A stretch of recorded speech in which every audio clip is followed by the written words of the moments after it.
ചെറിയ പൈസയൊക്കെ ഉണ്ടാക്കാൻ തുടങ്ങി. അപ്പം അതിൻ്റെ ഒരു ടേസ്റ്റ് കിട്ടി. Yeah. കൊള്ളാം ഈ പരിപാടി. പിന്നെ ഞാൻ അങ്ങനെ ഫോക്കസ് ചെയ്ത് +2 കഴിഞ്ഞപ്പം എഞ്ചിനീയറിംഗ് കൂടെ പൊട്ടിയപ്പം ഐ ഫെൽറ്റ് സിനിമയാണ് എൻ്റെ ഒരു ഏരിയ എന്ന് തോന്നി. That's how I reach Deepak Dev. Deepak Dev. Oh, so that's where you started. So Deepak കേട്ടനിലോട്ട് എത്തിയത് ഇതേപോലെ പപ്പയുടെ ഒരു ഫ്രണ്ട് ത്രൂ ആ. Okay. അപ്പം സോ അപ്പം അങ്ങനെ കണക്ഷൻ ത്രൂ അവിടെ എത്തി. Then I assisted him for 2 years. And you even acted. ആ ഒരു അതിനൊക്കെ ആക്ടിംഗ് എന്നാ പറയാ. തട്ടത്തിൻ മറയത്തില് ആ ഒരു ക്യാരക്ടർ നമുക്ക് ആർക്കും മറക്കാൻ പറ്റില്ല. ആ ചായക്കടയുടെ മുമ്പിൽ വെച്ചിട്ട് ബ്രോ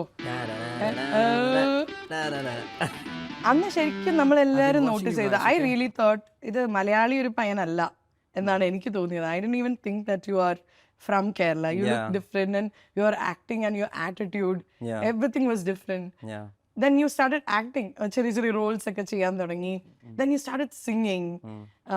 So ഇതെല്ലാം you were slowly doing, and suddenly one fine day you're the top music director in Kerala. Everybody wants to work with you. ഇപ്പം നമ്മളുടെ റിവേഴ്സിൽ പോകണം, കുറേ സിനിമകൾ ചെയ്ത് വെച്ചിട്ടുണ്ട്. ആവേശം, മാലിക്, കുമ്പളങ്ങി നൈറ്റ്സ്, മഞ്ജുമ്പോ ബോയ്സ്, അതുപോലെ എത്ര വരുത്തൻ, എത്ര സിനിമകൾ, Bheeshma, so many movies and iconic movies. എനിക്ക് തോന്നുന്നു ഈ സിനിമകളുടെ പേര് പറയുമ്പോൾ തന്നെ നമുക്ക് ആദ്യം ഓർമ്മ വരുന്നത് ഇതിൻ്റെ സൗണ്ട് ട്രാക്കും ഇതിൻ്റെ മ്യൂസിക്കും ഇതിൻ്റെ പാട്ടുകളും ഒക്കെയാണ് നമ്മുടെ മനസ്സിൽ അതിൻ്റെ ഒരു സിഗ്നേച്ചറായിട്ട് കിടക്കുകയാണ്. So tell us about your journey into movies and how did you enjoy this journey?